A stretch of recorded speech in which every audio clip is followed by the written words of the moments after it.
nga xam ni ñooy waa direction générale de la comptabilité publique et du trésor ci benn bataaxal ab communiqué bu ñu génnee signé par le directeur général ñuy yëgle ni la direction générale de la comptabilité publique et du trésor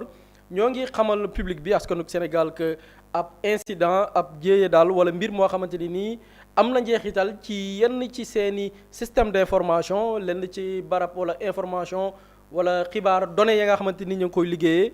am na ma nga leen dal depuis dimanche yam ak fukki fan ci weeru mi atum 2026 bi ñu nekk ñu ne gannaaw nag bañ ko nemmeekoo jël nañ yenn ci ay mesures yenn ci ay ndogal yoo xamante ne nii ngir li nga xamante ni nii mooy liggéey ba mën a wéy ci anam gu mucc ayib di xam ne ni ñoom waa direction générale de la comptabilité publique et du trésor ñi ngi rassuré di dalal xelu ñi nga xamante ni ñooy way jëfandikoo yi waaye itam di gërëm ñi nga xamante ni nii ànd nañu ak dal waaye tamit muñal leen ci li nga xamante ni nii mooy mbir mi nga xam ni dal na seen kaw et buñ ko tuddee mooy dafay nekk énième fois bu ma nee énième fois mooy du la première fois am na yoo ci junj léegi muy ce n'est pas wala boog mun nañ ni du gulet ñuy dégg mbir yu ni mel par rapport ak des services de l'État et souvent pour lu tax muy interpellé mooy c'est des secteurs stratégiques tey boo jëlee par exemple ñu taxaw ci direction bi balaa ñu ñëw ci li nga xamante ni nii moo xew ak la suite logique par rapport ak des attaques ciblées pourquoi je parle d'attaques ciblées mooy comme ni ma ko waxee c'est des services très stratégiques yoo xamante dafa ñeel yenn ci suñuy way këru liggéeyukaay tey bu ñu nee DGCPT muy direction générale de la comptabilité publique et du trésor kër la goo xamante ni nii mën nañ ni moo ŋànk suñu koom-koom économie bi moom moo ko téye parce que man bi ma defee ay gëstu ci kër gi lan la représenté ci wàllu dayo lépp luy les recettes de l'État muy impôt muy taxe muy ay revenu public li état di gagné ci loo xamante ni soit wàllu investissement la wala kër yu tënku ci moom kër googu noonu mooy recevoir recette bi kër gi subir incident li nga xamante ni yal na wàllu xarala yu yees yi ñu ne même kër googu noonu tey lépp luy les dépenses salaire des fonctionnaires projets yi financement wu écoles yi hôpitaux yi maanaam les dépenses de l'État kër googu noonu moo koy gérer lay dugg ak lay génn ñu ne kër googu noonu tey ñi ngi wax wàllu corruption détournement de deniers publics li nga xamante ni nii mooy marché yaa ma neex marché fictif kër googu noonu ndéem wala nëgëm alalu état ñi ngi koy jëfandikoo ci règle yi nga xam ne administration tëgg na ko kër googu moo koy caacu maanaam ministère diw direction diw nañ koy gérer ndax lépp jaar na yoon selon la réglementation bi régit l'administration kër googu moo koy gérer ñu ne kër googu noonu état dafay fonctionner ci ay fonds alal tey alal jooju noonu dafa war di disponible pour les besoins urgents ñu ne kër googu noonu mooy seet di ceytu chaque fois ndax état dina am les ressources financières pour lépp loo xam ne urgence la lépp loo xam ne financement la mu doy ca kees ga au niveau du trésor pour que payooram mën a am ci anam gu mu caay c'est-à-dire que tey ba ci coowal bourse yi ñuy wax xaalis am na ak amul war nañ ko fay disponibilité xaalis bi ngir ñu fay bourse yi kër gi moo koy gérer ñu ne même kër googu noonu bor gi état di leb tey ñu ngi wax wàllu dette cachée kër gi lépp luy dette publique moo xam dans le secteur privé les dettes yi nga xam ne ñu ngi koy leb avec des levées de fonds kër gi ci boppam mooy gérer loolu noonu cela veut dire que mën nañ ko dippee banque centrale ñun suñu réew ñun Sénégal mu am yeneen structure yu gën a am solo yu tënku ci moom muy la trésorerie générale la recette générale du trésor mais aussi la direction de la dette publique c'est-à-dire que kër la boo xamante ni c'est très stratégique et pourquoi ma def remonter lii mooy dañu gis ni les attaques yi nga xam ni état mi ngi koy subir à travers yenn services yi souvent dafa nekk des secteurs yoo xam ne tey boo ci tegee loxo mën nga nërmeel fonctionnement wu réew dañu da ko fi junj sànq ay kër yu ñu attaqué xam nga DGID la ñu njëkkoon attaqué muy direction générale des impôts et domaines bi leen attaqué yan données la ñu jël ay données sur le plan foncier ay données ci yi nga xamante ni mooy des paiements yi ay nit ñi ngi koy def au niveau des services des impôts benn groupe bu ñu naan Black Sharantak benn groupe de cybercriminels lañ ñoom ñoo ko def doon réclamer li ñu jël ci ay données tollu na ci 1 téra mooy 1000 gigas 1 giga 2 giga muy 1000 gigas lu doy ni 1 téra ci ay données am nañ ko ba après dañ ko publier woon sur le darknet publier ci quelques éléments parce que ñoom manière bi ñu procédé mooy dañuy publier as tuut wane ni yor nañ des éléments mën nañ ko yor nag mën nañ ko bañ a ñàkk ko yor mais am na ci yenn yu ñu publier yoo xamante dafa lay wóor ni lii ils ont infiltré notre système pour am ces données là am na ci ñoo xamante nii ba ci sur le plan foncier établissement enregistrement au niveau des domaines publier nañ ko au niveau du dark web di laaj état bu Sénégal 10 millions d'euros comme rançon pour mën a données yooyu noonu ñu mën ko delloo wala boog ñu bañ ko jaay parce que il menace entre état fay des milliards ñu jël ko jaay ko parce que ci dark web bi ñëpp soxla nañ ces informations y a des données les données ak boo demee dans le dark web dafa am ñaar ci ay matières yoo xam ni ñoo fa gën a mën a maye alal dark web mooy partie bu lëndëm bu internet bokkut ak ñun suñu internet yi ñuy jëfandikoo ay Google Chrome ay Firefox est-ce que amatina sax mi ngi am léegi wala amatu ay Bing Microsoft moo nekk léegi Bing comme plateforme yooyu noonu dark web ça n'a rien à voir ak loolu lépp lu ñuy interdire ci li nga xam ne mooy navigateur yi ma la limal foofu c'est permis te monde boobu ñaar moo fa gën a dox mun naa ci lim ñett ba ñeent jaay organe jaay ay organes yoo xam ne ci nit lañ koy jëlee jaay li nga xam ne mooy des données bokk na ci richesse yi fay gën a jënd moo fa gën a cher moo ëpp valeur ay armement soog a ñëw ay mbiru drogue soog a ñëw donc ñoom ils ont la possibilité am ces données là soit pour jaay ko wala soit demander rançon état fay leen loolu état mi ngi ko subir et pourquoi la date est importante au mois d'octobre 2025 lañ ko subir octobre novembre décembre janvier 4 mois après ñu ne direction de l'automatisation des fichiers muy DAF bokk ci ministre de l'intérieur bi nga xam ni toutes les données des sénégalais man sama donnée man samay filiation samay données biométriques samay empreinte digitale yépp yu ñuy collecté ci man mi ngi foofu noonu DAF muy yow muy Pape Samba muy ñi ñuy seetaan tout le monde ñu ngi ko attaqué en janvier jël ci ay données ba am na yeneen tamit yu ñu publier waat ci dark web bi ay nit yu ñu jël seen i photo au niveau des polices ñu leen photo weeg seen i images yëpp ñu jël ko am une partie bu ñu publier lii c'est en janvier on est au mois de mai janvier février mars avril mai 4 mois encore après on nous parle de piratage bi nga xamante nii direction bi géré wàllu comptabilité ak wàllu trésor attaqué nañ ko c'est-à-dire que chaque 4 man bi ma xoolee la chronologie octobre mooy attaque bi DGID septembre octobre novembre décembre janvier 4 mois DAF janvier février mars avril mai 4 mois après trésor public c'est-à-dire que ils ont des attaques ciblées et ñetti kër yi boo leen jëlee mais bii c'est des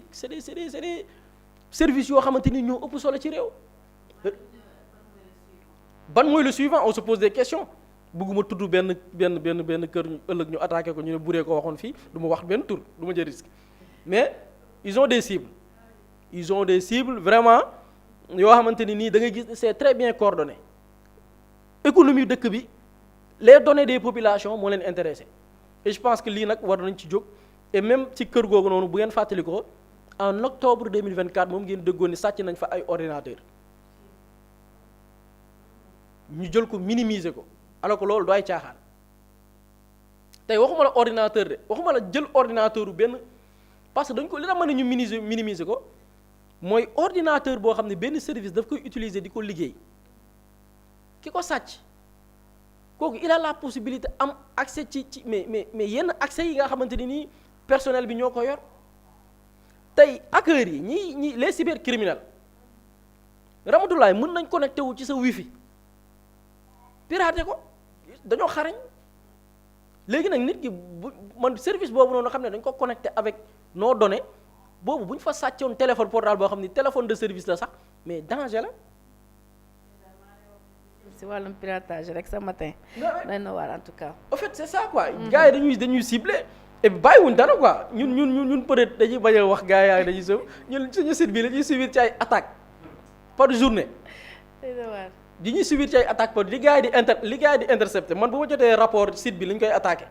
bu ñu ma envoyé les rapports du site attaques yi muy subir par jour mais kenn daa xam lan la donc ils sont partout et je pense que état bi na gën a veiller li ma ci waroon wax keroog rek on a les ressources qu'il faut on a des hackers tey bu ñu ne baatu hacker dama ko doon wax fii il faut que les jeunes yi nga xam ne ñi ngi yëngu ci wàllu cybersécurité ñu may leen fit man waxtaan naa ci kenn ba ñaar ñoo xamante kenn ki jot nañu ko fi invité la plupart dañoo ragal ils sont très compétents ñu ci bari tey boo waxtaanee ak ñoom mun nañ la wax les différents services yan failles la ñu am sur le plan de la cybersécurité mais xam nga bu ma nee ragal mooy ñemewoo yow en tant que hacker sénégalais nga cibler par exemple quelques services dem xool leur plateforme gis ti des failles yoo xam ni mën nga yow sénégalais bi xam nga ko mais ragal nga dem ci service bi signaler leen ko ñu jàpp la dal lay jàpp parce que wóorul amoon na benn jeune hacker bu mu daloon fii dafa benn concours la bu amoon avec la police benn stand de police benn kii la bu ñu daje woon mais il a trouvé une faille ci waa police dañ ko jàpp tëj ko kaso donc risque boobu ñoom la ñuy encours mais ñu ci bari il faut que état xool nu muy organiser pour que ces hackers là te ñu xam leen état xam na leen ils organisent des concours ils organisent des événements les services de renseignement ñi ngi fa xam nañ hackers yi nekk Sénégal yëpp dans les autres pays xam na lañ def ñoom ñëpp dañ leen buub ñoom ñëpp dañ leen dajale ñu nekk au service de l'état c'est-à-dire que mbiru hacking du lu cybercriminels yi am na ci mais am na ci des hackers éthiques yi mooy ñoom dañuy attaquer des systèmes pour xam failles yi pour trouver des solutions pour sécuriser et je pense que état na ci jël ay mesures par rapport ak li nga xamante ni tey moom bu sotti lii ci gars yi bëgg bu sottee suñu réew mën na ci nërmeelu de parce que données yi ñu ciblé nii lii ku ko saboté ci dëkk mooy arrêté nga fonctionnement wu dëkk ba. moo gën fay c'est ça quoi. te lii xeeñ moom neexul benn yoon ndaxte service yu ñu laal Pape Samba doon na ay services yi sensible comme ni ñu ko waxee sànq rek jóge ci DAF laal jóge ci DGID laal DAF dem ci fi nga xamante ne moo di trésor public c'est comme si ñoom ils ont un objectif bien précis bi nga xamante dañ koy togg nànk-nànk. effectivement sans oublier ça le logiciel au niveau de la justice. bi nga xamante ni boobu tamit dans un bureau. waa ji il avait accès au logiciel ba mën a am des informations par rapport à certaines données. c'est-à-dire que bu dee li muy wax dafa am solo. en fait boo xoolee les maisons bu ñu ko mën a tuddee noonu yoo xamante ne dañ leen ciblé c'est-à-dire que c'est le cœur stratégique d'un État. boo jëlee DGID tout ce qui a trait à l'impôt maanaam lépp lu ñuy waxee ci affaire fiscalité assiette fiscale beeg yooyu noonu DGID. nga ñëw DAF autonomisation des fichiers lépp lu jëm ci état civil beeg lépp lu jëm ci données personnelles de tous les maanaam ñëpp ñu nekk ci réew seen données personnelles ak yooyu DAF. boo ñëwee nag ci trésor public foofu moom c'est encore plus parce que bu ñuy wax ci misaal trésor public par exemple bu ñu nee appel public à l'épargne ak yenn yi nga xamante ne ñu ngi koy def ci yenn diaspora bondé ak yooyu ce sont des opérations qui sont menées en collaboration avec le trésor public donc dafa nekk yoo xamante ni dafa am solo parce que lépp loo xamante ni léegi dafa jëm ci wàllum cybersécurité nekkatul kese une question technique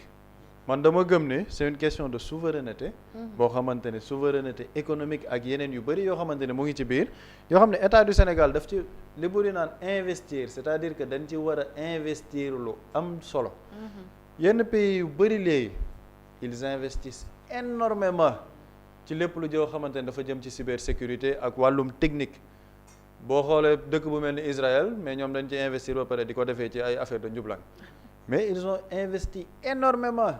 ci dossiers yooyu te boo xoolee léegi tous les états yu bëri boo demee Chine wala nga dem ci yenn dëkk yoo xamante ne ils sont très très développés parce que xam nañ ne guerre bi foofu la jëmee ci c'est-à-dire que la guerre maintenant c'est une guerre de données moo tax léegi dark web bi sax gën a am doole par rapport ak yeneen années yi nga xamante ni génn nañ ci donc ñun nga xamante ni au Sénégal xam nga ñun dañuy jiiñ naan ay complotistes on ne veut pas paraître complotiste mais on est dans un contexte important l'État du Sénégal refuse la restructuration de la dette la question de la dette dafa am yu bëri yoo xamante ne ñu ngi ciy xeex sur le plan international boo yàgg nañ fi wax aucun système informatique n'est infaillible système informatique yëpp la ñuy attaqué France day subir ay attaques États-Unis dañuy subir ay attaques mais ñun d'accord bu dee ñooñu dañuy subir ay attaques ñun on ne peut pas être infaillible mais ñun tamit nañ xool nag parce que comme ni ko Boury di waxee bu dee chaque 4 mois ñu attaqué benn maison stratégique de l'État ça pose problème man gëm naa ne xëy na am na ay nit yu xarañ yoo xamante ne ñu ngi foofu di liggéey mais on doit revoir notre écosystème par rapport ak cybersécurité et li Boury di wax mais il y a des jeunes qui sont talentueux dans ce pays xam nga dañoo jël hacker def ko loo xamante ni c'est péjoratif wala mu nekk lu négatif la ba bu ñuy xool bu ñu nee diw hacker la dañ naan wuu yow yaa ngi ci lu graaw yaa ngi ci lu tilim mais ni mu koy wax y a des hackers éthiques yoo xamante ni xëy na état war na mën a liggéey ak ñoom par rapport à notre sécurité surtout un état boo xamante ni dañoo bëgg dem vers un new deal technologique où on parle de souveraineté numérique boo defee souveraineté numérique dafa laaj investissement bu am doole par rapport à la sécurité de tes données loolu mu jàpp naa ne moo ci aspect bi gën a am solo sax ci new deal technologique parce que quand tu veux utiliser tes données technologiques nga ne une souveraineté par rapport à ça demande énormément d'investissement dans le numérique et dans le domaine technique di nga def ay data center yu bëri di nga investir lu bëri ci cybersécurité est-ce que nag État du Sénégal investissement boobu pare nañ ko pour def par rapport à la sécurité te man ma gëm ne il y a des compétences dans ce pays il y a des jeunes yoo xamante ne ils sont très bien formés par rapport à ça il faut état xool nan la ñuy lëkkaloo ak ñoom liggéey ak ñoom parce que lii nag au-delà sax des failles techniques wala leneen lenn lu muy indi au niveau de la perception mooy il y aura une crise de confiance ci biir population bi parce que population bu ñu toogee ñu ne attaqué nañ DGID attaqué nañ DAF attaqué nañ léegi trésor public la population bu ñu toogee di xool dañ naan non suñu système de sécurité informatique bi moom c'est pas performant parce que bu dee à chaque fois on fait des attaques yoo xamante ni dañ koy publier dans le dark web di chantage état bi donc état bi lan lay liggéey ci loolu moo tax ma gëm ne état bi lépp lu ñu investir ci mbir mi war nañ cee gën a investir parce que ça doit être une politique nationale am na yenn dëkk yu bëri mooy comme ni may wax ay Chine ak yooyu la Chine aujourd'hui c'est une puissance technologique mais c'est parce qu'il y a eu une politique bu mettre en place benn politique de technologie boo xamante ne day nekk une politique développée ça s'est construit sur des années ñu investir ci lu bëri ba léegi Chine intelligence artificielle ñu mën ci raw sax les États-Unis parce que États-Unis ba ñu génnee seen intelligence artificielle ChatGPT Chine ñëw avec DeepSeek boo xamante ni c'est beaucoup plus performant boo demee dans le plan sur le plan de la technologie avec Huawei 5G beeg yooyu ils sont très très performants mais parce qu'ils ont investi dañoo gis xëy na ñun on n'a pas la puissance de la Chine on n'a pas les moyens de la Chine mais en Afrique par exemple démb wala bërki démb ñu ngi waxtaanee digitalisation il y a des États africains qui le réussissent Bénin réussir nañ digitalisation de leur administration donc c'est une question de volonté politique loolu da ngay ñëw nga ni non lii fii ak 10 ans àdduna fii la jëm il faut que ñu nekk dans l'anticipation et non dans la réaction nañu anticiper xool fii ak 10 ans àdduna bi fan lay jëm ñun ñu nekk dans la prospective xool nan lañ ciy dogalee suñu bopp et d'autant plus que on est dans un pays où Cheikh Anta Diop a existé quand même li ñuy waxtaanee yëpp Cheikh Anta Diop l'a théorisé il y a des dizaines et des dizaines d'années ne fépp fu ñuy jëm ji en termes de puissance il faut que les États africains investissent dans la science et la technologie parce que fu ñuy jëme ji au 21e siècle le 21e siècle sera scientifique et technologique Cheikh Anta Diop ba mu koy théoriser waaye yow man xalaatuma judd donc loolu bu fekkee ni les savants théoriser nañ ko ñun actuellement on est en train de vivre ça le pays de Cheikh Anta Diop war nañu gën a xool loolu investir dans la science investir dans la technologie investir dans la cybersécurité gis nga loolu ku wax leneen suñu état yi da leen di nax parce que les puissances impérialistes là dañoo bëgg concentrer ci yoo xam ne ñoom dépassé nañ ko il y a des dizaines d'années ay réduction xawmal par rapport à l'environnement affaire yooyu économique d'accord ça c'est très bien mais ñoom boo xoolee seen progression économique de développement dépassé nañ yooyu et li ci gën a contradictoire yi ñuy tere ñun ñoom la ñu utiliser ba développer donc dafa am foo xamante ni foofu la ñu bëgg a tënk parallèlement ils sont en train d'investir énormément ci lépp lu jëm ci technologie donc ñun tamit les Africains on doit pas être en reste suñu développement waruñ ko calquer xool européens yi fan lañ toll ñun léegi xaaruñu def lii déedéet on doit revoir nos priorités xool ñun ci lan la ñuy def les filières scientifiques gën ko dooleel la formation professionnelle dooleel ce secteur là par rapport à la science parce que malheureusement ou heureusement boog le monde foofu la jëm et les Africains ne doivent pas être en reste et par rapport nag à cette crise de confiance bi mu mun a jur ci population bi jàpp naa ne état bi war nañ ci gën a def liggéey bu am solo te li buri di wax ñu bañ ko soofantal bu ñu bañ a gis ñu gis ni jàpp na sàcc nañ ay ordinateur ñu ne la situation est sous contrôle c'est maîtrisé ok d'accord c'est bien mais si la situation est sous contrôle et que dans 4 mois on voit qu'il y a une autre maison de l'État qui est attaquée sénégalais yi dañuy tey dañu naan lii est-ce que dal na xel donc jàpp naa ni foofu état bi war nañ cee gën a xool et ne pas être dans la réaction momentanée mais def une politique boo xamante ni politique d'investissement la gën a ñoŋal science technologie parce que y a des jeunes qui sont dans ce pays ils n'attendent que ça et c'est très dommage mais da ngay xool en France man nekkoon en France da ngay dem en France mais les jeunes sénégalais là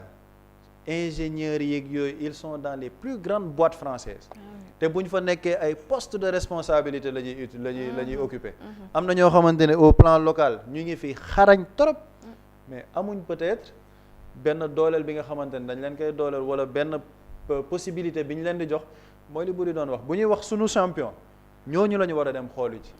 les start-up de jeunes sénégalais yoo xamante ne ils sont en phase avec les réalités de ce monde actuel mais boo nee sunu champion nga dem jël ñoo xamante ni sax et même dans les profils il y a des profils à redire parce que ñu ngi ci ay dossiers yoo xamante ne impliqué newu nañ ci dossier envol immobilier ak yeneen ñi ciy gëstu xam nañ ko nañu dooleel les start-up sénégalais les jeunes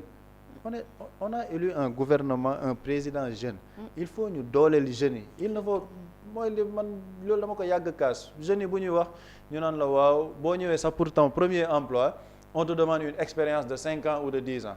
si on te donne pas la chance tu vas être expérimenté quand donnons la chance à ces jeunes ils sont compétents ils sont bien formés nañ leen jox chance bi pour que ñu travailler ce pays là parce que y a le potentiel qui est là potentiel bi nag dañuy xaar rek ñu jox leen ay possibilités et dans le secteur de la cybersécurité gëm naa ne état bu ci investir jeunes yooyu dinañ mën a indi seen xam-xam pour le compte du peuple sénégalais. dëgg la jërëjëf Pape Samba am na solo bu fekkee amoo loo ci yokk lañ daal tëj li nga xamante ne moo di. macha allah daanaka wax nañ lépp de. jërëjëf am na solo dafa mel ni lu ñu tere woon ci waxtu daal dina jeex.